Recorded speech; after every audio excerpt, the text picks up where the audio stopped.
Hello everyone, welcome to Black Mirror Horror. कैसे हैं आप सब? आई होप आप सब ठीक होंगे। आज मैं आप सभी के लिए तांत्रिक मसान नाथ और अघोरी का प्रतिशोध की कहानी का दूसरा और आखिरी भाग लेकर आई हूँ और उम्मीद करती हूँ कि आपको ये कहानी पसंद आई होगी। कहानी पसंद आए तो इस वीडियो को लाइक और चैनल को सब्सक्राइब ज़रूर कीजिएगा और साथ ही इन कहानियों को ज़्यादा से ज़्यादा शेयर कीजिए ताकि और लोग भी ऐसी रहस्यमयी और रोमांचक कहानियाँ सुन सके और उसका आनंद ले सके।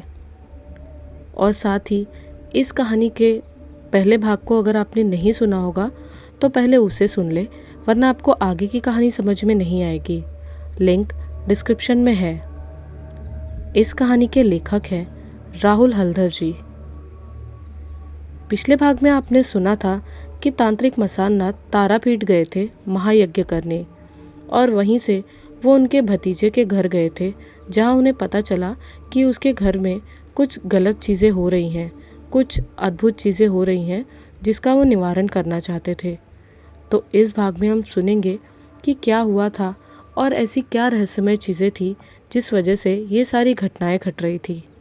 तो आइए सुनते हैं आगे। घड़ी की सुई ने उस वक्त रात के 12 बजे को पार किया था। चारों तरफ केवल अंधेरा ही अंधेरा है। केवल एक लालटेन की रोशनी उस कमरे में जल रही है जहां अभय और तांत्रिक मसान नाथ बातें कर रहे थे। अभय के माथे पर पसीने की बूंद दिख रही है। तांत्रिक मसान नाथ ने उसे एक गिलास पानी पीने के लिए दिया। अभय डरा सहमा खटिया की एक तरफ बैठा हुआ था। डर के कारण उसके गले से कोई आवाज़ नहीं निकल रही थी। गुफा के अंदर की घटना अब भी उसके आंखों के सामने घूम रही है। तांत्रिक मसान नाथ उसे शांत कराने की कोशिश कर रहे थे। कुछ देर बाद जब अभय अपने डर से बाहर आया तो उसने तांत्रिक मसान नाथ के दिए पानी को एक ही बार में पी गया। पूरा गिलास पानी पीने के बाद अभय बोला, अघोरी बाबा ने आपसे कहने को कहा है कि आपके साथ वो ज़रूर मिलेंगे। कहा है कि मित्रता की कीमत आपको देनी होगी। इसका मतलब क्या है चाचा? क्या आप दोनों मित्र हैं? मुझे तो कुछ भी समझ नहीं आ रहा। तांत्रिक मसान नाथ उसके कंधे पर हाथ रखकर बोले, तुम अपने डर से बाहर निकलो अभय। अपने दिमाग को ठंडा करो। बताऊंगा, सब कुछ बताऊंगा। अभी तुम सो जाओ, रात काफ़ी हो गई है। सो जाओ। केवल एक बात याद रखना कि जब तक मैं यहाँ हूँ तुम्हें चिंता करने की कोई ज़रूरत नहीं। तुम्हारा कोई भी हानि मैं नहीं होने दूंगा। अब तुम बेफिक्र होकर सो जाओ। कल सुबह हम दोनों इस बारे में बात करेंगे। कल सुबह मैं तुम्हें पूरी घटना बताऊंगा, ठीक है? अभय ने तांत्रिक मसान नाथ की किसी भी बात का उत्तर नहीं दिया। उसने केवल सिर हिलाकर सहमति जताई। इसके बाद अभय उस कमरे से निकलकर अपने कमरे में सोने के लिए चला गया। अभय के जाते ही तांत्रिक मसान नाथ दरवाज़ा बंद करके खटिया पर लेट गए और कुछ सोचते रहे। ऐसे ही सोचते सोचते एक समय तांत्रिक मसान नाथ की आंखों में भी नींद आ गई।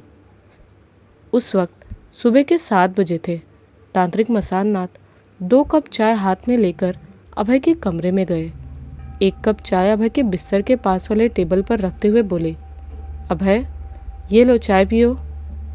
सुबह सुबह चाय हाथ में लिए जब उसने तांत्रिक मसान नाथ को अपने कमरे में देखा तो बोला, अरे चाचा, आप क्यों मेरे लिए चाय लेकर आए हैं? इसकी जगह पर मुझे आपके कमरे में चाय लेकर जाना चाहिए था। इससे पहले कि अभय कुछ और बोलता, तांत्रिक मसान नाथ बोले, अरे कोई बात नहीं, कल रात तुम जो सब सहन करके आए हो अभी तुम आराम ही करो। वैसे कल रात ठीक से नींद आई या नहीं? हाँ चाचा, जैसे तैसे रात बीती। तो क्या अभी तुम सारी घटनाएं सुनना चाहते हो? हाँ, क्यों नहीं। आप कल कुछ कह रहे थे कि आप दोनों में पुरानी दुश्मनी है। एक बात और बता दूं कि वो साधु बाबा आपको ओझा मानता है। तांत्रिक मसान नाथ हंसते हुए बोले, ये तो सबके अपने अपने मन की धारणा है। वैसे दुश्मनी की बात करें तो वो केवल मेरे ही साथ ऐसा नहीं है। मेरे अलावा 2 और लोगों के साथ उसकी दुश्मनी थी तथा उन दोनों में से कोई भी शायद अब जिंदा नहीं है। उन दोनों का नाम था अनंत और मार्तंड। ये सुनकर अभय बोला, आप क्या कह रहे हैं? मुझे कुछ भी समझ नहीं आ रहा। अगर आप सब कुछ समझाकर बताएं तो मुझे कुछ समझ आएगा। तांत्रिक मसान नाथ ने बताना शुरू किया। मेरी तंत्र मंत्र की दीक्षा व शिक्षा इसी तारापीठ के महाशमशान में हुई है। केवल 16 साल की उम्र में मैं तारापीठ चला आया था। उस वक्त यहाँ के सबसे बड़े व शक्तिशाली तांत्रिक थे बाबा दुर्गा शंकर महातांत्रिक। मेरी सारी तंत्र शिक्षा बाबा दुर्गा शंकर महातांत्रिक के सानिध्य में ही हुई। मेरे गुरुदेव बाबा दुर्गा शंकर के पास कई सारे कम उम्र के साधक तंत्र मंत्र सीखने आते थे। उसी में से हम 4 मित्र या कहें 4 साधक गुरु भाई की मंडली थी। मैं, मार्तंड, अनंत और गौतम, हम 4 काफ़ी अच्छे मित्र थे। मैं उस वक्त तुम्हारे इसी घर में रहता था। मेरे बड़े चाचा अर्थात तुम्हारे दादाजी मुझे अपने लड़के के जैसा मानते थे। 16 साल की उम्र में अपना घर छोड़ने के बाद अगले 12 साल मैं इसी घर में रहकर साधना व तपस्या जीवन व्यतीत करता रहा। जब मैं यहाँ रहता था तब तुम काफ़ी छोटे थे। तुम्हारे पिताजी की शादी काफ़ी जल्दी हो गई थी, इसीलिए जब तुम काफ़ी छोटे थे तो तुम्हारे साथ खेलने का मौका मुझे मिला था। तुम्हें हालांकि वो सब याद नहीं होगा। जो भी हो, अब आगे सुनो। हम चारों में काफ़ी अच्छी मित्रता थी। सभी जगह एक साथ घूमना, एक साथ खाना, एक ही साथ तंत्र मंत्र सीखना, तंत्र शास्त्र की चर्चा इत्यादि हम सब साथ मिलकर करते थे। पर गौतम के कुछ अवगुण थे जिसे अक्सर हम अनदेखा कर देते थे। देखो, अगर तंत्र मंत्र व साधना का ज्ञान चाहिए तो मानव शरीर में जो 6 रिपु होते हैं उन्हें त्यागना होगा, और अगर इसमें सफल नहीं रहे तो साधना में सफल नहीं हो सकते। जितने भी बड़े साधक, सन्यासी, ऋषि मुनि, तांत्रिक, महातांत्रिक, कपालिक एवं अघोरी हैं, सभी अपने इन रिपु को वश में लाकर दमन करके आज इस स्थान पर पहुँचे हैं। ये 6 रिपु हैं: काम, क्रोध, लोभ, मद, मोह और मत्सर। इन रिपुओं को दमन करके ही साधना में सिद्धि पाई जा सकती है। जिनमें से गौतम में काम, क्रोध, मोह एवं मद ये 4 अवगुण भरे हुए थे। मुझे नहीं पता कि वो तंत्र शिक्षा के किस लाभ की आशा लिए आया था। इतनी रिपु उसके अंदर होने के बावजूद वो तंत्र सीखने क्यों आया था, ये बात तो वही बता सकता है। उस वक्त इस गांव में एक बहुत ही सुंदर लड़की थी। उस लड़की का नाम अंबिका था। ये नाम सुनते ही अभय बोला, अंबिका? मतलब हमारे घर में जो काम करने आती है वो अंबिका मौसी? तांत्रिक मसान नाथ सिर हिलाते हुए बोले, हाँ वही अंबिका। उस वक्त अंबिका के रूप और गुण पर गौतम मंत्र मुग्ध हो गए। उस वक्त अंबिका भी गौतम से मन ही मन प्रेम करने लगी थी। गुरुदेव के पास तंत्र शिक्षा के समय गौतम कभी कभी घूमने चला जाता था। गांव के कुछ जगहों पर उन दोनों को एक साथ कई बार देखा गया था। अंबिका का एक बड़ा ही गुस्सैल व बदतमीज बड़ा भाई था जिसका नाम देवेंद्र था। वो तांत्रिक और तंत्र मंत्र की बातें पसंद नहीं करता था। एक दिन दुर्भाग्यवश उन दोनों को देवेंद्र ने देख लिया। घर लौटते ही देवेंद्र ने अंबिका को डांटने के अलावा शायद उस पर हाथ भी उठाया था। अगले दिन उसके बड़े भाई ने अंबिका को बता दिया कि इसके बाद वो गौतम के साथ कभी नहीं मिलेगी। इसके बाद काफ़ी दिनों तक गौतम से अंबिका नहीं मिली। एक दिन गौतम अचानक ज़बरदस्ती अंबिका के घर पहुंच गया। वहां जाकर जब उसे पता चला कि उसके बड़े भाई ने उसे बहुत मारा है, ये सुनकर गौतम वहां से चला गया। अंबिका को लगा कि गौतम उसके भाई के बारे में जानकर डर गया है। उस दिन शाम के वक्त मैं, मार्तंड और अनंत हम तीनों तालाब के पास वाले खेत में बैठकर किसी विषय पर बातचीत कर रहे थे। अचानक ही हमने देखा खेत के एक तरफ गौतम चलते हुए जा रहा है, दूसरी ही तरफ दिख रहा है कि एक आदमी खेत में कुछ काम कर रहा है। हमने देखा गौतम ने पीछे से उस आदमी के गले में गमछा डालकर उसका गला दबाने लगा। उन दोनों में जोरदार हाथापाई चलती रही। कुछ ही देर बाद गौतम उस आदमी को गले से खींचते हुए पास की झाड़ी में ले जाने लगा। हम दौड़ते हुए उसे रोकने के लिए गए, लेकिन वो हमारी कोई भी बात सुनने को राजी नहीं था। हम तीनों ने किसी तरह गौतम को उस आदमी से अलग किया। इसी बीच वो आदमी मर चुका था। उसके गले में काला सा दाग उभर आया था। ये देखते ही हम तीनों जल्दी से गुरुदेव के पास गए और उन्हें सब कुछ बता दिया। सब कुछ जानकर गुरुदेव के क्रोध ने भीषण रूप ले लिया। ये देख हम हैरान रह गए कि आज गौतम के लिए बहुत ही खराब दिन होने वाला है। गौतम लौटते ही गुरुदेव के साथ भी झगड़ा करने लगा। इसी बीच कुछ गालियाँ भी गौतम के मुंह से निकल गई। इसके फलस्वरूप गुरुदेव ने क्रोधित होकर उसे अभिशाप दिया। गुरुदेव ने कहा कि गौतम उनके द्वारा बताए गए सभी तंत्र विद्या को भूल जाएगा एवं धीरे धीरे उसके दोनों हाथ अपंग हो जाएंगे तथा वो कुष्ठ रोग से ग्रसित होगा। उसका पैर चलने की शक्ति खो देगा। अभिशाप की वाणी सुनते ही गौतम डर से गुरुदेव के पैरों में गिर गया, लेकिन गुरुदेव काफ़ी क्रोधित थे, इसीलिए बिना कुछ बोले ही अपनी कुटी में चले गए। गौतम काफ़ी देर तक बैठकर गुस्से और दुख से रोता रहा। रोना बंद करके वो उठ खड़ा हुआ और हम तीनों से बोला, तुम तीनों के कारण आज मुझे गुरुदेव से यह अभिशाप मिला। अगर तुम सब आकर गुरुदेव से ना बोलते तो इस बारे में कोई जान भी ना पाता। उस लाश को मैंने नदी में फेंक दिया था, उसका अब अता पता नहीं चलेगा। तुम तीनों ने मेरे साथ जो किया उसका बदला मैं ज़रूर लूँगा। तुम सबकी ज़िंदगी में बर्बाद कर दूँगा, इसका बदला मैं लूँगा। याद रखना तीनों से मैं कह रहा हूँ, हम फिर मिलेंगे। उस दिन गौतम ये सब बोलकर वहाँ से चला गया। पहले मैंने तुम्हें जो घटना बताई वो सब मुझे अंबिका से पता चला था। उसके बाद से गौतम को मैंने फिर कभी नहीं देखा। काफ़ी सालों बाद जब मेरी तंत्र शिक्षा पूरी हुई तब मुझे पता चला कि अनंत की मौत हो गई है। ये मौत बड़ा ही रहस्य भरी थी। उसके मुंह से खून निकलकर उसकी मौत हुई, लेकिन उसके शरीर में कोई घाव या रोग नहीं था। इसी से मैं समझ गया था कि यह काम गौतम ने ही किया है। लेकिन चाचा, अनंत को ही पहले क्यों मारा? उनके साथ क्या गौतम की ज़्यादा दुश्मनी थी? नहीं, अनंत ने तंत्र शिक्षा पूर्ण नहीं की।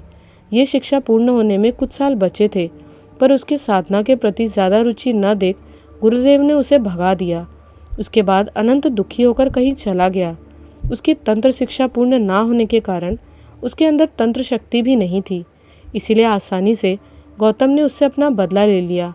बाद में मुझे खोजबीन करके पता चला कि गौतम ने अपनी तंत्र शिक्षा किसी दूसरे साधक के पास पूर्ण की है।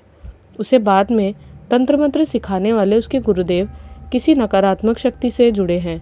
उनके पास कोई सकारात्मक शक्ति नहीं थी, अर्थात उनके शक्ति का प्रयोग किसी अच्छे काम के लिए नहीं होता था। उनका नाम है साधक काल कपाल।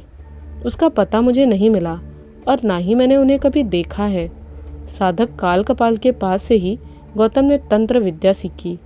उन्हीं से उसने काला जादू व काला पुतले पर विद्या इत्यादि सीखी।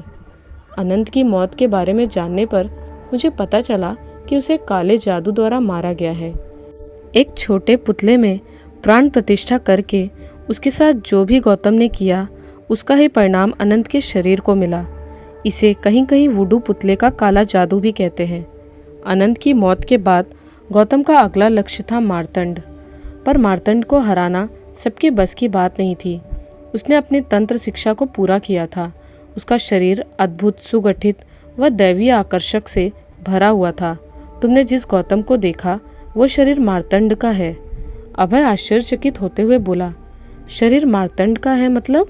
अभी तो गौतम कहा, उसमें मार्तंड? चाचा थोड़ा समझा कर बताओ। सुनो।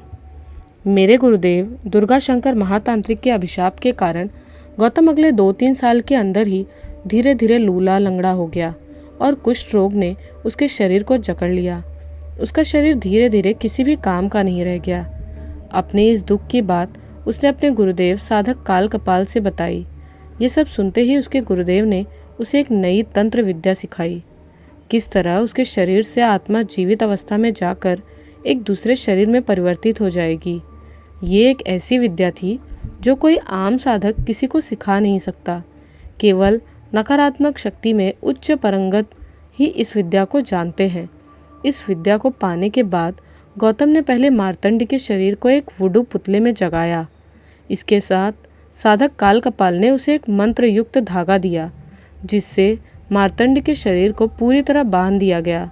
इसका मतलब ये है कि मार्तंड के अंदर जो आत्मा थी वो उसी में कैद हो गई। वो चाहते हुए भी वहाँ से नहीं निकल सकता था। अगर उसके शरीर में कुछ प्रवेश कर रहा है तो भी उसकी कोई प्रतिक्रिया नहीं होगी। इसके बाद काले जादू द्वारा गौतम ने अपने शरीर को त्याग कर मार्तंड के शरीर को अपना लिया। उसके बाद गौतम ने मार्तंड के शरीर से सभी कार्य संपूर्ण किए। मार्तंड के शरीर को हथियार बनाने के बाद गौतम इस गांव में अंबिका के पास आया। उसने अपना परिचय मार्तंड बताया। मार्तंड के इस सुगठित शरीर और रूपवान चेहरे को देखकर अंबिका उसके प्रेम जाल में फंस गई। इसके बाद अंबिका के शरीर को गौतम ने पूरी तरह अपने वश में कर लिया। इस कारण से अंबिका का अपने शरीर पर कोई नियंत्रण नहीं रहा। कल तक जो अंबिका तुम्हारे घर काम करने आई थी, वो अपनी इच्छा से नहीं आई थी। वो पूरी तरह गौतम के इशारों पर चल रही थी। एक तरह से तुम अंबिका को एक मृत शरीर मान सकते हो। इसी तरह मार्तंड के शरीर को अपना शरीर बनाकर गौतम ने उसे हरा दिया। इस वक्त मार्तंड का अपना कोई अस्तित्व नहीं है। इसके बाद गौतम का अगला प्रतिशोध मुझसे पूरा करना था, लेकिन वो शायद मुझे पहचान नहीं पाया, या कहे मेरी तंत्र शक्ति के बारे में उसे पहले जितना मालूम था, आज भी वो मुझे उतना ही तंत्र शक्ति वाला सोचता है। इसके अलावा मैं कहाँ रहता हूँ वह इस बारे में नहीं जान पाया। वैसे भी मैं एक जगह पर नहीं रहता, कई सारे कामों के लिए कई जगहों पर मुझे जाना पड़ता है। लेकिन वो तुम्हें अच्छे से जानता था, क्योंकि जब मैं इस घर में रहता था तब वो भी मेरे साथ ही यहाँ कई बार आ चुका है। गौतम मेरे साथ यहाँ खाना भी खाता था और फिर हम शाम को गुरुदेव के पास तंत्र शिक्षा लेने जाते थे। उसी वक्त उसने तुम्हें देखा था। बाद में उसे ध्यान आया कि तुम्हारे द्वारा मुझे खोज पाना संभव है, तुम्हारे द्वारा मैं यहाँ आ सकता हूँ और वो अपना बदला पूरा कर लेगा। इसलिए उसने एक योजना बनाई। पहले उसने किसी चुड़ैल व पिशाचनी जैसी किसी नकारात्मक शक्ति को तुम्हारी पत्नी पर उपयोग किया, जिसके फलस्वरूप तुम्हारी पत्नी वैसे व्यवहार कर रही थी। तथा गौतम जानबूझकर ही महाशमशान के उस रास्ते से आ रहा था, क्योंकि उसे पता था कि तुम अपनी पत्नी को सही करने के लिए तारापीठ महाशमशान में ही जाओगे। रास्ते में वो तुमसे मिलेगा, ये बात उसे मालूम थी। इस पूरी घटना को उसने ऐसे सजाया था कि तुम्हें इसकी भनक भी ना लग सके। इसके बाद जो कुछ भी हुआ वो सब कुछ उसने पहले से ही सोच रखा था। अभय बोला, जो शव मैं उन्हें ले जाकर देता था उसका क्या करते हैं? मसाननाथ बोले, उन शवों से गौतम शव साधना नहीं करता था। शव साधना के बारे में मैंने तुम्हें पहले ही बता दिया था कि ये महीने या सप्ताह के किसी एक विशेष दिन पर ही किया जाता है। वो साधक काल कपाल का शिष्य था, इसीलिए सभी शव वो उन्हें समर्पित कर देता था, तथा वो खुद भी उसका मांस खाता है, क्योंकि वो शव मांस खाने वाले साधकों में से एक है। वैसे चाचा, आपको कैसे पता कि मीरा पर जिस चुड़ैल का साया था उसे गौतम ने भेजा था? मसाननाथ बोले, तुम्हारे घर के दक्षिण की ओर एक नीम का पेड़ है। कल रात जब तुम मुझसे बात करके गए तब मैंने सोने की बहुत कोशिश की, लेकिन मुझे नींद ही नहीं आ रही थी। उसी वक्त मैंने एक अशुभ शक्ति को इस घर के चारों तरफ महसूस किया। इसके बाद मैंने खिड़की से बाहर की ओर देखा। खिड़की से कुछ ही दूरी पर एक नीम का पेड़ है। उस नीम के पेड़ पर नज़र पड़ते ही मैंने देखा कि एक चुड़ैल उस पेड़ की डाल पर बैठी हुई है। ये सुनने में तुम्हें डरावनी लगेगी, लेकिन ये सच है। उस दिन गौतम ने तुमसे कहा था कि तुम्हारी पत्नी चुड़ैल के साए से मुक्त हो गई है, लेकिन ऐसा नहीं है। वो चुड़ैल आज भी यहीं पर है और हमेशा तुम सभी के ऊपर नज़र रखती है। अब तुम सोच रहे होगे कि मुझे इतना सब कुछ कैसे पता चला, तो तुम्हें बता दूं कि उसी चुड़ैल की सहायता से मैंने ये सब पता लगाया। ये एक दूसरी तरह की शक्ति है, उसके बारे में तुम्हें जानने की ज़्यादा ज़रूरत नहीं। अभय ये सोचते हुए बोला, इसका मतलब है कि वो बाबा मुझे कोई भी हानि नहीं पहुंचाना चाहते। आप कहना चाहते हैं कि वो मुझे मारने के लिए ये सब नहीं कर रहा? हाँ, सही कहा। अगर वो तुम्हें कोई हानि पहुंचाना चाहता तो कल रात तुम उस गुफा से लौटकर नहीं आते। तुम्हें मारने व कुछ हानि करने का उसका कोई उद्देश्य नहीं था। उसका लक्ष्य मैं हूँ। वो मुझे खत्म कर देना चाहता है। उस रात तुम्हें जो चरणामृत उसने पीने के लिए दिया था, वो उसके द्वारा बनाया गया एक मंत्रयुक्त पानी था। वो अब भी तुम्हारे पेट के दाहिने तरफ है, क्योंकि तुम उसे पचा नहीं सकते। जिस दिन भी तुम उसकी बात नहीं मानोगे तो तुम्हारे पेट में दर्द होगा। इसके बाद भी अगर तुम नहीं माने तो तुम्हारी पत्नी के ऊपर वो चुड़ैल फिर से आ जाएगी। फिर तुम्हें मजबूरी में अघोरी के पास जाना ही पड़ता। अभय अपने पेट के दाहिने तरफ हाथ रखते हुए बोला, तो क्या ये पानी मेरे पेट के अंदर पूरी जिंदगी भर रहेगा? चाचा, क्या इसका कोई उपाय नहीं है? अभय, इस पृथ्वी पर ऐसा कोई रोग नहीं जिसका कि उपचार नहीं है। अगर रोग है तो उसकी दवा भी इसी पृथ्वी पर ही है, केवल उसे खोजना पड़ता है। इसीलिए मैं ये चाय तुम्हारे लिए लेकर आया हूँ। इसमें मेरे मंत्र द्वारा बांधे गए नींबू का रस मिला हुआ है। जल्दी से इसे पी लो और इसे पीते ही तुरंत स्नान घर में चले जाना। इसे पीते ही तुम्हें उल्टी होगी, उसमें थोड़ा खून भी बाहर निकल सकता है। खून देखकर घबराना मत। उल्टी के साथ हल्का खून निकलते ही समझ जाना कि तुम गौतम के काले जादू से मुक्त हो गए हो। ठीक है चाचा, चाय पीता हूँ। एक और बात, मेरे द्वारा आपको यहाँ कैसे लेकर आएगा, ये बात मुझे समझ नहीं आई। बहुत ही साधारण बात है। अगर तुम्हें उसने इस जाल में फंसाया तो वो जानता था कि तुम मेरे पास आओगे या फिर चिट्ठी लिखोगे, जिसे तुमने लिखा भी था। हालांकि वो मेरे हाथों तक नहीं पहुंची, वो दूसरी बात है। तुम चिट्ठी लिखकर मुझे इस परेशानी से बचाने के लिए बुलाओगे, इस बारे में वो जानता था। गौतम जानता था कि तुम्हारे साथ मेरा संबंध अब भी है, और अगर तुमने मुझे बुलाया तो मैं ज़रूर आऊँगा। इसमें वो सफल रहा, पर आगे वो असफल होगा। वो आज भी मुझे अपनी सोच में ओझा ही समझता है। मैंने साधना द्वारा एक तांत्रिक से कहीं अधिक शक्ति व सिद्धि पा गया हूँ। इस बारे में वो नहीं जानता। जल्दी से तुम चाय पीकर स्नान घर की ओर चले जाओ। अगर यहाँ उल्टी कर दिया तो तुम्हारी पत्नी परेशान हो जाएगी। बहू रानी को इस बारे में कुछ भी पता नहीं चलना चाहिए, क्योंकि वो डर जाएगी। अभय ने हाँ में सिर हिलाया और चाय पीकर जल्दी से स्नान घर की ओर चला गया। कुछ ही मिनटों में अभय ने उल्टी करनी शुरू कर दी और उसके मुंह से थोड़ा खून भी बाहर निकल आया। हाथ मुंह धोने के बाद वो स्नान घर से बाहर आया। बाहर आते ही तांत्रिक मसाननाथ ने उससे पूछा, खून निकला या नहीं? हाँ निकला। अचानक ही शरीर में थकान महसूस होने लगी है, थोड़ा सा आराम करूँगा। तांत्रिक मसाननाथ वहाँ से उठते हुए बोले, तुम अभी आराम करो, बाद में तुमसे कुछ और बातें भी करनी हैं। अभय बिस्तर पर लेटते हुए बोला, कोई बात नहीं, आप बैठिए और बताइए कि आपको क्या बोलना है। तांत्रिक मसाननाथ बैठते हुए बोले, इस परेशानी से बचने के लिए हमें एक साथ कुछ काम करना होगा, और आज पहला काम है प्रेत पूजा। आज ही इस प्रेत पूजा को संपन्न करना होगा, लेकिन इसमें एक समस्या है। समस्या ये है कि मुझे इस पूजा के लिए पहले से प्रतिष्ठित काली मूर्ति की आवश्यकता है, लेकिन इस वक्त गांव में प्रतिष्ठित काली मूर्ति मिलना कठिन है। अभय बोला, हमारे यहाँ बाबा बामा खेपा की प्रतिष्ठित काली मूर्ति है। क्या? बाबा बामा खेपा की प्रतिष्ठित काली मूर्ति की पूजा? वो काली मूर्ति इतनी जागृत है कि उसकी पूजा करना बहुत ही कठिन है। बाबा बामा खेपा के बिना उनकी देवी बामा तारा की पूजा करना असंभव है। चाहे वो जो भी हो, उसे पहले बाबा बामा खेपा को आमंत्रण करके उनके द्वारा ही पूजा संपूर्ण की जा सकती है। उसके अलावा क्या गांव में कहीं पर कोई भी प्रतिष्ठित काली मूर्ति नहीं है? एक बूढ़े आदमी के पास है, पर उनसे कोई सहायता मिलेगी इस बारे में नहीं बता सकता। उनके घर पर भी एक काली मूर्ति है और उसे भी बहुत ही जागृत बताया जाता है। वो बूढ़ा आदमी केवल अपने हाथों से ही उस मूर्ति की पूजा करता है। अपने अलावा वो किसी को भी उस मूर्ति की पूजा करने की अनुमति नहीं देता। अब आप उनसे कैसे अनुमति पाएंगे, ये आपके ऊपर है, क्योंकि उनके साथ बात करने का साहस सभी के पास नहीं है। उस बूढ़े आदमी का मिजाज हमेशा गर्म ही रहता है। ठीक है, कोई बात नहीं, मैं उनसे बात करके उन्हें राज़ी कर लूँगा। वैसे अगर तुम्हारा शरीर अब ठीक लग रहा हो तो अभी चलते हैं, क्योंकि देर करके कोई लाभ नहीं। अभय बिस्तर से उठते हुए बोला, हाँ ठीक ही लग रहा है, चलिए चलते हैं। इसके बाद तांत्रिक मसाननाथ और अभय दोनों उस बूढ़े आदमी के घर की ओर चल पड़े। उस बूढ़े आदमी का नाम पुजारी माधव गोस्वामी है। उन्हें इस गांव में देवी काली साधक व ब्राह्मण पुजारी के रूप में जाना जाता है।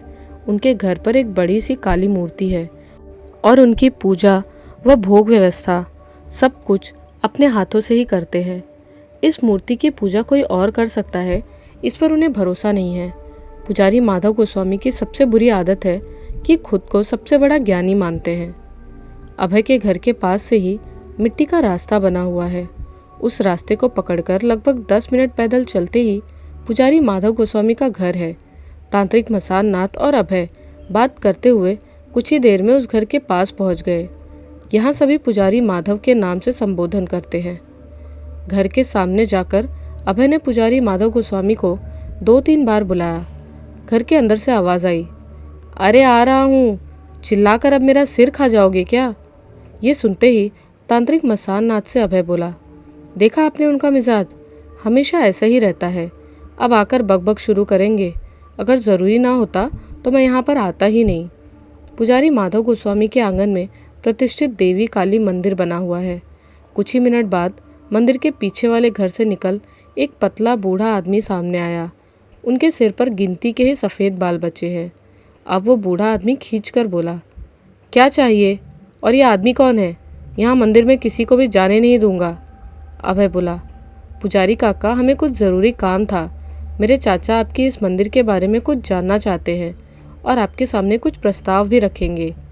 अब पुजारी माधव बोले, क्या बोलना है, जल्दी बोलो। पता नहीं कहाँ से क्या छुप कर आए होंगे, मैं अपने मंदिर में नहीं जाने दूंगा। अब तांत्रिक मसाननाथ बोले, मंदिर के अंदर हम नहीं जा रहे, लेकिन मंदिर के बाहर तो बैठ सकते हैं। ठीक है, जाकर बैठ जाओ। अब तांत्रिक मसाननाथ और पुजारी माधव मंदिर के सामने बने खाली जगह पर जाकर बैठ गए, लेकिन अभय खड़ा रहा। पुजारी माधव बोले, अब बताओ क्या काम है, जल्दी बोलो, अभी मुझे पूजा भी करनी है।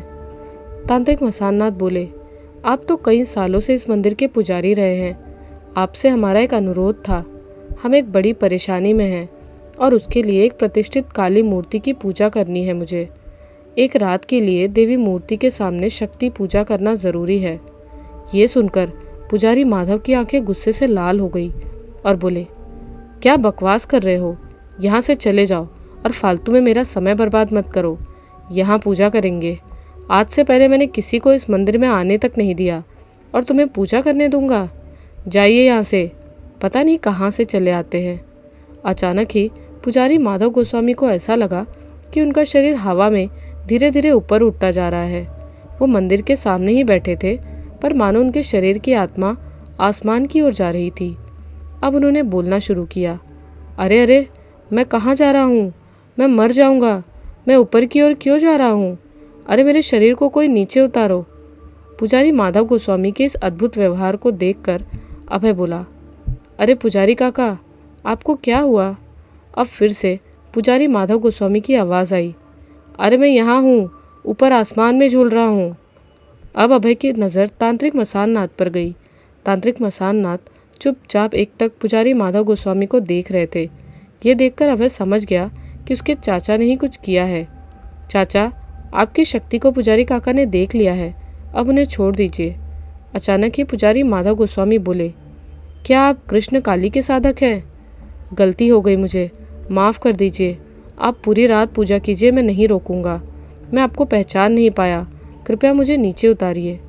अब तांत्रिक मसाननाथ ने अपने तंत्र शक्ति का प्रदर्शन करना बंद किया। अब पुजारी माधव गोस्वामी होश में आ गए।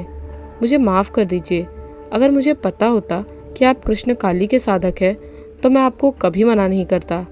पुजारी माधव गोस्वामी के इन बातों को सुनकर अभय ने उनसे पूछा, अच्छा पुजारी काका, आपको कैसे पता चला कि ये कृष्ण काली के साधक हैं। पुजारी माधव गोस्वामी ने उत्तर दिया, तुम चुप करो, तुम्हें कुछ भी नहीं पता। तुमने नहीं देखा कि उनके दोनों आँख लाल हो गए थे और उनका शरीर नीला दिख रहा था। इसी से समझा जा सकता है कि कौन कृष्ण काली मंत्र में दीक्षित है। ये सब तुम नहीं समझ पाओगे। अब तांत्रिक मसाननाथ से बोले, आप कब पूजा करेंगे। क्या इसी वक्त आपको पूजा करनी है। नहीं, ये पूजा सूर्यास्त से पहले नहीं किया जा सकता। शाम होने के बाद हम ये पूजा शुरू करेंगे। मुझे भी अगर कुछ करना है तो बताइए। आप केवल प्रेत के लिए महाप्रसाद बनाएंगे। 10 द्रव्य से बना भोग आप तैयार करेंगे। ये प्रेत भोग कैसे तैयार करना है, इस बारे में मैं आपको सभी नियम समझा दूंगा और आप मेरे सामने ही बैठकर बनाएंगे। तब तक मैं पूजा की तैयारी करूंगा और भोग तैयार होते ही पूजा शुरू कर दूंगा। अभय की ओर देखकर तांत्रिक मसाननाथ बोले, अभय, तुम्हें एक काम करना होगा। तुम बाज़ार से थोड़ा ज़्यादा मछली खरीद लाओ और थोड़ा घर में रख कर उसमें से 3 मछली तल कर यहाँ ले आना। आने से पहले नहा कर आना। मैंने सुबह ही नहा लिया था। हाँ, एक और बात, तुम्हारे घर के पास ही जो तालाब है उसमें से 1 लोटा पानी आते वक्त ले आना। तालाब का पानी प्रेत पूजा में बहुत ज़रूरी है। अभय को इतना सब कुछ बोलकर अब तांत्रिक मसाननाथ पुजारी माधव से बोले, पुजारी माधव जी, आपको एक और बात बतानी है कि यहाँ पर प्रेत पूजा के वक्त 2 वस्तु नहीं रहना चाहिए। पहला है गंगा जल और दूसरी तुलसी पत्ती।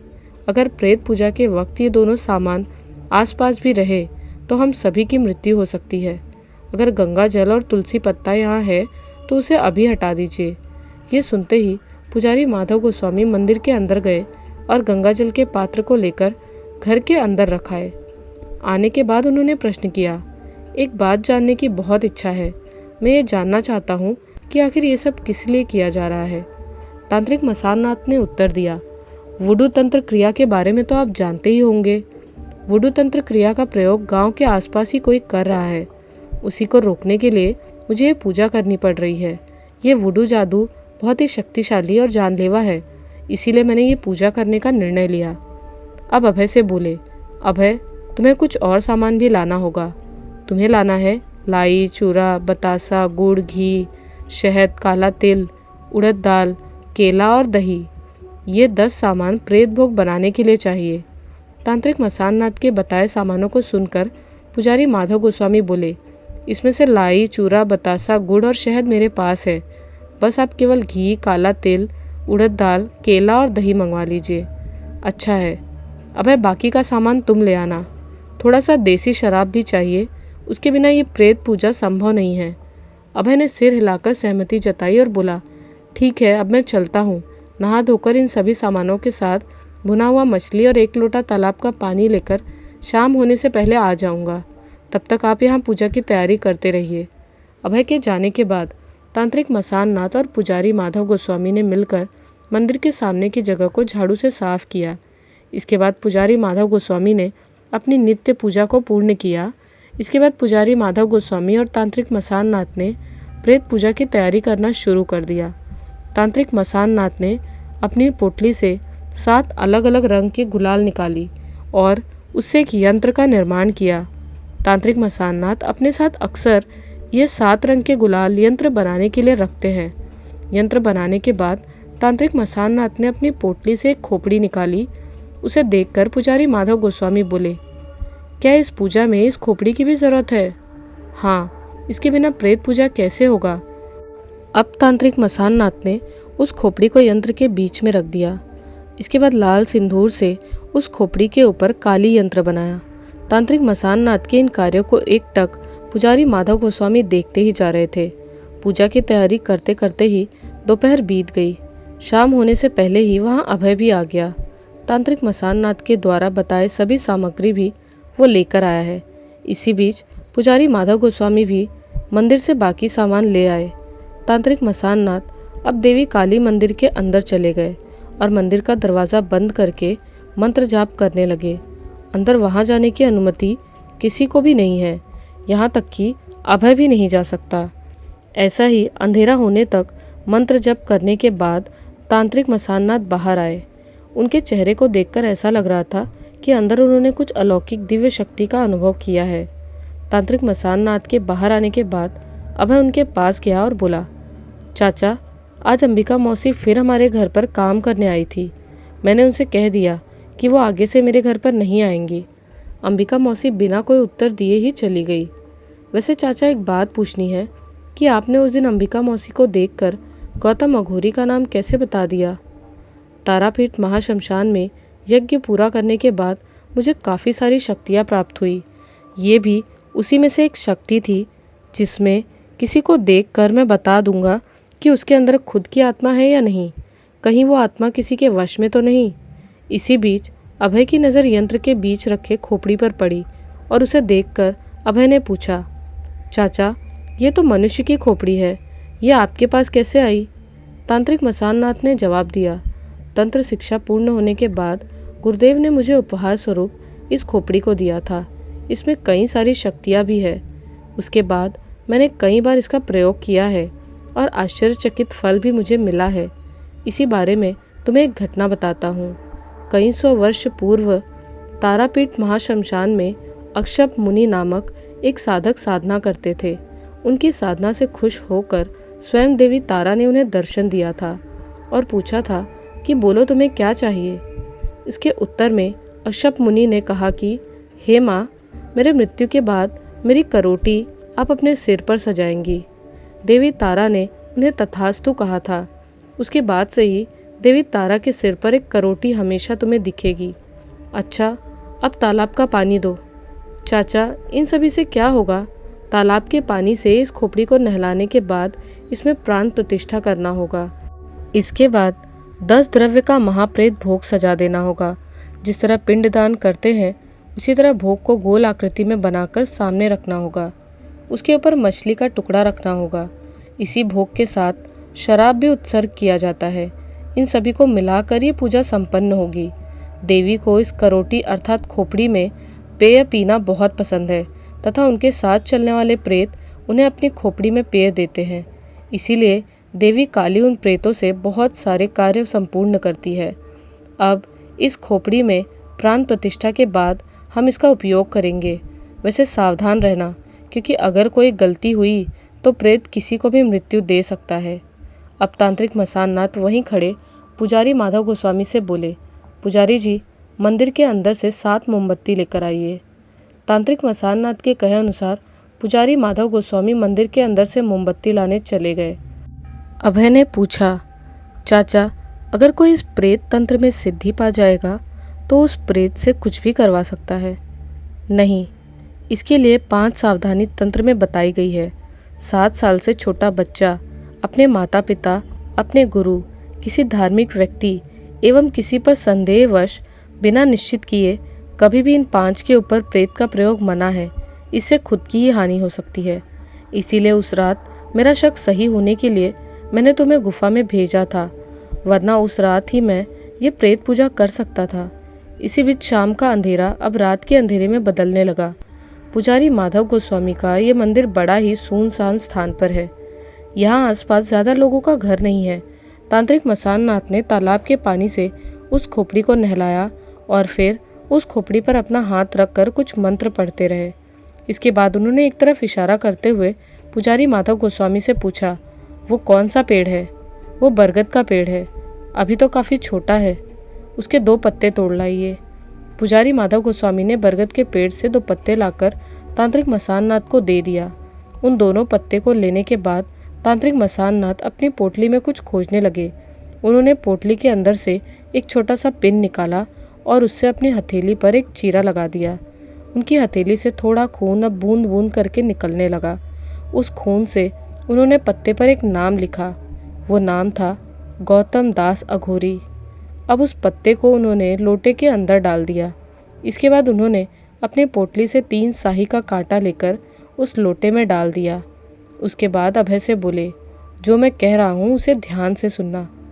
इस लोटे को लेकर तुम तारापीठ शमशान में जाओ और वहाँ पर जाकर शव का कपड़ा जो चिता के आसपास पड़े रहते हैं, उस कपड़े के द्वारा इस लोटे के ऊपरी भाग को कसकर बांध देना।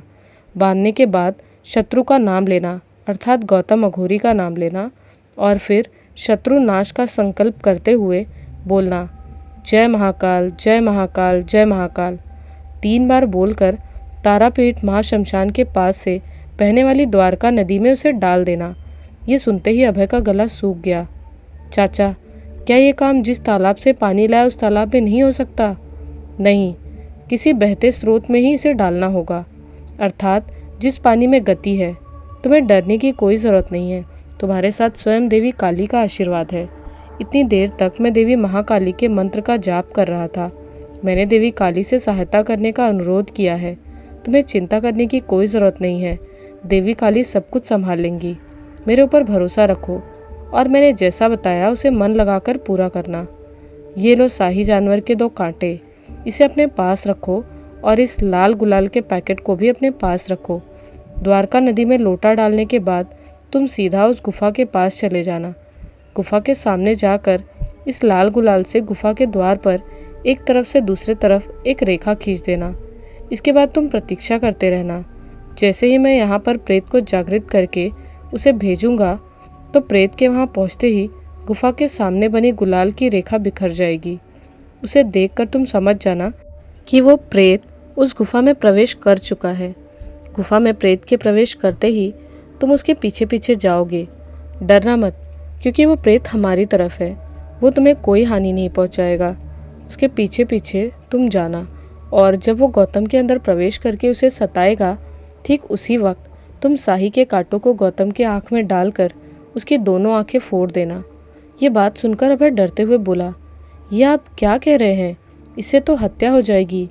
मैं वो सब पता नहीं कर भी पाऊंगा या नहीं। तुम ज़रूर कर लोगे और तुम्हें ये करना ही होगा। तुम याद रखना कि वो शरीर एक मृत शरीर है। तुम्हें केवल उसकी आंखों को नष्ट करना होगा, क्योंकि उस आंख में एक अलौकिक शक्ति है। अपने आंख द्वारा भी वो किसी को वशीभूत कर सकता है। यही उसकी सबसे बड़ी शक्ति है। इसीलिए सबसे पहले हमें उसी को नष्ट करना होगा।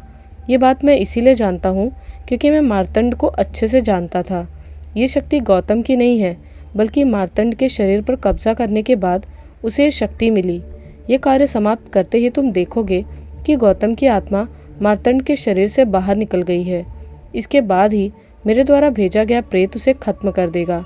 हालांकि ये सब तुम अपने आंखों से देख नहीं पाओगे, तुम्हें केवल गौतम की चीखें सुनाई देंगी और प्रेत की परछाई दिखेगी। इसके साथ ही मार्तंड का शरीर नीचे गिर पड़ेगा। समझ जाना कि मार्तंड के शरीर से गौतम की आत्मा निकल गई है। ये लो माचिस और वहाँ रखे सभी वुडू पुतले व सामग्री को जला देना। उन सभी सामग्री को जलाते वहाँ से एक नकारात्मक शक्ति चली जाएगी और इससे सभी को मुक्ति मिलेगी। अब बोलो, तुम कर लोगे या नहीं? अभय बोला, चाचा डर तो बहुत लग रहा है, लेकिन खुद की भलाई के लिए करना ही होगा। मैं पूरी कोशिश करूँगा, आप चिंता मत कीजिए। बहुत अच्छी बात है, अब तुम जाओ। मैं अब प्रेत भोग बनाकर पूजा शुरू करने वाला हूँ। अब अभय वहाँ से तारापीठ महाशमशान की ओर चला गया।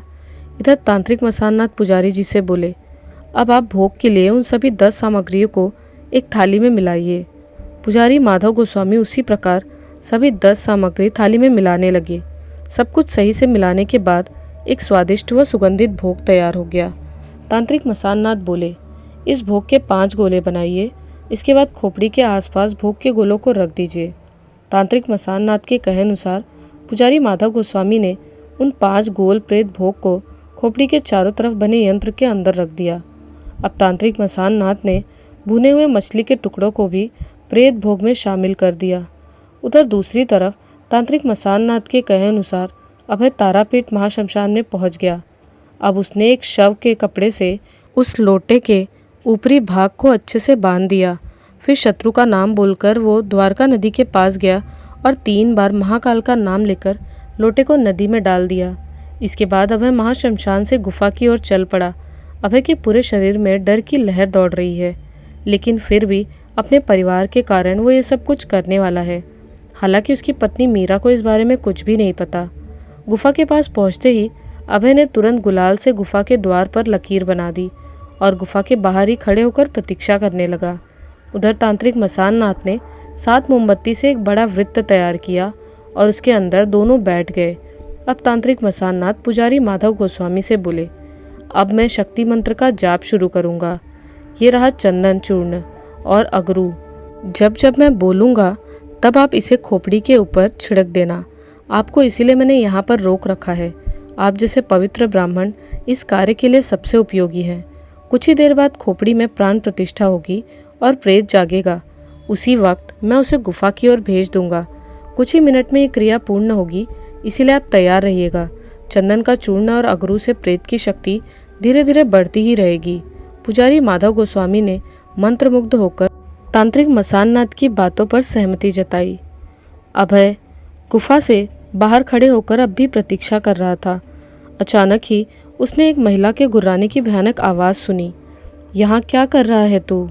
उसने आश्चर्यचकित होते हुए देखा कि अंबिका मौसी ज़मीन पर घुटनों के बल चलते हुए उसकी तरफ ही आ रही थी। ये देखते ही अभय डर से गुफा के अंदर की ओर भागा। अंबिका जी भी उसके पीछे पीछे गिरते पड़ते गुफा के अंदर गई। अभय समझ गया कि अब उसकी मौत का समय निकट आ गया है। गुफा के अंदर भागते हुए वो अचानक ही काली मूर्ति के सामने आ पहुंचा। उसी वक्त उसके कानों में अघोरी की आवाज़ आई, अरे भाई तुम, आओ आओ। लेकिन ये क्या, आज तो तुम खाली हाथ आए हो। शव कहाँ है? इन प्रश्नों का अभय ने कोई उत्तर नहीं दिया। डर के कारण उसके गले से आवाज़ ही नहीं निकल रही थी। हाँ, जानता है कि उसका मौत उसके सामने खड़ी है, अब उसे कोई भी नहीं बचा सकता। वो ये सब कुछ सोच ही रहा था कि गौतम अघोरी बोला, ठीक है, कोई बात नहीं, आज मैं तुम्हारे बलिदान से ही कार्य संपन्न करूँगा। अंबिका, इसे ले जाओ, आज इसके शव से ही कार्य आगे बढ़ेगा। ये सब अभय डर से कांपने लगा। वो गुफा के अंदर से भागने की कोशिश करने लगा, लेकिन मानो उसके हाथ पैर किसी ने मंत्र शक्ति द्वारा बांध दिए हो। वो अपने शरीर को टस से मस भी नहीं कर पा रहा था। अब अंबिका उसके पास आई और उसे खींचते हुए देवी काली की मूर्ति के नीचे ले गई। गौतम अघोरी अभय को देखकर बोले, क्या हुआ अभय, क्या तुम कुछ खोज रहे हो? उस वक्त अभय अपने आसपास वुडू पुतलों को खोज रहा था, जिससे काम पूरा होते ही वो उन सभी वुडू पुतलों को जला सके। अचानक ही गौतम अघोरी चिल्लाकर बोलने लगे, ये क्या हो रहा है? पुतलों से खून क्यों निकलने लगा? मैं समझ गया, इसका मतलब है कि कोई विपरीत तंत्र प्रक्रिया कर रहा है। इन सभी को कोई नष्ट करना चाहता है। वाह अभय वाह, बहुत बढ़िया। अंबिका, जितनी जल्दी हो सके इसकी बलि चढ़ा दो। अंबिका देवी शमशान काली मूर्ति के पैर के पास खड़े खड़क को उठाकर अभय के गर्दन पर वार करने ही जा रही थी कि एक हवा के झोंके से अंबिका जी दूर जा गिरी और उसके हाथ से खड़क गिर पड़ा। अब अभय को समझ आ गया कि प्रेत पूजा संपन्न हुई है। अभय ने उस प्रेत की परछाई देखी। जब वो प्रेत गौतम अघोरी के पास पहुंचा तो गौतम अघोरी ने एक मंत्र पढ़कर उसे दूर ढकेल दिया। अभय जान गया कि गौतम अघोरी काफी शक्तिशाली है। फिर से वो प्रेत गौतम अघोरी की ओर बढ़ा और फिर से वो दूर जा गिरा। उधर तांत्रिक मसाननाथ आंख खोलकर पुजारी माधव गोस्वामी से बोले, चंदन का चूर्ण और अगरू उस खोपड़ी पर छिड़क दीजिए, वरना प्रेत के पास लड़ने लायक शक्ति नहीं रहेगी। तुरंत ही पुजारी माधव गोस्वामी उस खोपड़ी पर चंदन का चूर्ण व अगरू बार बार छिड़कते रहे। तांत्रिक मसाननाथ जाप कर रहे थे और पुजारी माधव गोस्वामी अपना कार्य कर रहे थे। ये सब करते ही उधर प्रेत के अंदर शक्ति का संचार हुआ। इस बार जब वो गौतम अघोरी की ओर गया तो गौतम अघोरी की आंखें चौड़ी हो गई। गौतम अघोरी समझ गए कि अब इस प्रेत को रोकना उनके बस में नहीं है। तुरंत ही वो प्रेत गौतम अघोरी के अंदर घुस गया और उसी के साथ गौतम अघोरी के दर्द से चीखने की आवाज़ सुनाई देने लगी। कुछ ही मिनटों बाद अघोरी जमीन पर गिरकर दर्द से छटपटाते रहे। अभय को तांत्रिक मसाननाथ की बातें याद आ गई कि अब उसे क्या करना है। उसने अपनी जेब से शाही जानवर के कांटे को निकाल गौतम अघोरी के पास पहुंचा। अचानक ही अभय के पैर को अंबिका ने पकड़ लिया। ये देख अभय डर और गुस्से से शाही जानवर के कांटे को अंबिका के हाथों पर चुभाकर निकाल लिया। अंबिका जी ने उसका पैर छोड़ दिया और दर्द से कराहती रही। अब अभय जल्दी से गौतम अघोरी के पास जाकर कांपते हुए हाथों से शाही जानवर के कांटे को उसकी दोनों आंखों में डाल दिया। अभय का पूरा शरीर कांपने लगा, क्योंकि उसने ऐसा कुछ पहले कभी नहीं किया था। इससे पहले अगर उसके शरीर पर कोई हल्की सी चोट भी लग जाती तो वो कांप जाता था। आज उसी अभय ने इतने बड़े भयानक काम को सफलतापूर्वक कर लिया। इसी बीच उसका सिर घूमने लगा। अभय जान गया कि वो कुछ ही देर में बेहोश हो जाएगा, क्योंकि वो खून नहीं देख पाता। खून देखकर बेहोश होना अभय के बचपन की बीमारी है। अब गौतम अघोरी के चिल्लाने की आवाज़ कम हो गई। ये देख अभय जान गया कि इस शरीर से गौतम अघोरी की आत्मा बाहर निकल रही है और वो प्रेत उसका विनाश कर रहा है। कुछ ही मिनटों बाद पूरी गुफा शांत हो गई। अभय ने किसी तरह बाएं तरफ रखे वुडू पुतलों में आग लगा दी। एक एक कर सभी वुडू पुतले जलते रहे और उनमें फंसी सभी आत्मा धीरे धीरे मुक्त होती रही। अभय ने अपने सामने पड़े हुए अंबिका मौसी में भी कुछ परिवर्तन देखा। अब अभय के शरीर ने भी जवाब दे दिया और वो ज़मीन पर गिरकर बेहोश हो गया। अगली सुबह अभय के बिस्तर के पास उसकी पत्नी मीरा और तांत्रिक मसाननाथ बैठे हुए थे। अभय को होश आते ही उसने देखा कि उसके चाचा मसाननाथ पास ही बैठे हुए थे। तांत्रिक मसाननाथ को देखकर अभय बोला, मैं अपने घर पहुंच गया, लेकिन मैं तो गुफा के अंदर बेहोश हो गया था। मैं यहाँ पर कैसे आया? तांत्रिक मसाननाथ उसके कंधे पर हाथ रखकर बोले, हाँ, तुम बेहोश हो गए थे। मैंने और पुजारी जी ने किसी तरह उठाकर तुम्हें यहाँ तक लाए। वैसे कल का काम मैं पूर्ण कर पाया या नहीं? हाँ, सब कुछ सही से हो गया। अब चिंता की कोई बात नहीं। अब ये गांव गौतम अघोरी के काले जादू से मुक्त हो गया है। अब अभय मुस्कुराते हुए बिस्तर पर बैठ गया और बोला, आपको बहुत बहुत शुक्रिया चाचा। अगर आप नहीं होते तो ना जाने क्या होता। आप ना होते तो आज शायद मैं जिंदा भी ना रहता। इसमें शुक्रिया की क्या बात है? अपने भतीजे की जान बचाकर बड़े चाचा ने 16 साल के लड़के को 12 साल तक जो स्नेह दिया था, उसका कुछ ऋण चुका पाया हूँ। एक ताबीज़ अभय के हाथ में देते हुए तांत्रिक मसाननाथ बोले, ये एक शक्तिशाली रक्षा मंत्र युक्त ताबीज़ है। इसे अपने बेटे को पहना देना। उसे विपत्ति कभी छू भी नहीं पाएगी। ठीक है, अब मैं चलता हूँ। अभय बोला, चलता हूँ मतलब? अब आप कहाँ जाएंगे? जाने से पहले कम से कम कुछ खाकर फिर जाइए। ऐसे ही आपको नहीं जाने दे सकता। मैंने खा लिया है। बहुरानी ने सुबह मुझे नाश्ता दे दिया था। इतनी सुबह खा भी लिया? तांत्रिक मसाननाथ हंसते हुए बोले, ज़रा घड़ी की ओर नज़र उठाओ, सुबह के 10 बज रहे हैं। बाप रे बाप, 10 बज गया और मैं अभी तक सो रहा था। वैसे अब आप यहाँ से कहाँ जाएंगे? वहीं जाऊँगा जिसने गौतम को एक खराब साधक में परिवर्तित कर दिया। नकारात्मक शक्ति सिखाने वाले उस पेड़ को जड़ से उखाड़ना होगा, वरना बहुत सारे और साधक गौतम की तरह बन जाएंगे। वैसे चाचा, आप किसकी बात कर रहे हैं? तांत्रिक मसाननाथ अब जाने के लिए खड़े हो गए और बोले, मैंने तुम्हें बताया था ना, साधक काल कपाल। अब साधक काल कपाल के विरुद्ध जाकर उन्हें रोकना ही मेरा लक्ष्य है। तो दोस्तों, यहाँ ख़त्म होती है हमारे तांत्रिक मसाननाथ और अघोरी का प्रतिशोध की कहानी। कहानी कैसी लगी हमें कमेंट्स में ज़रूर बताइएगा। मिलती हूँ एक नए वीडियो में कुछ ऐसी ही नई और डरावनी कहानियों के साथ। जय बाबा महाकाल।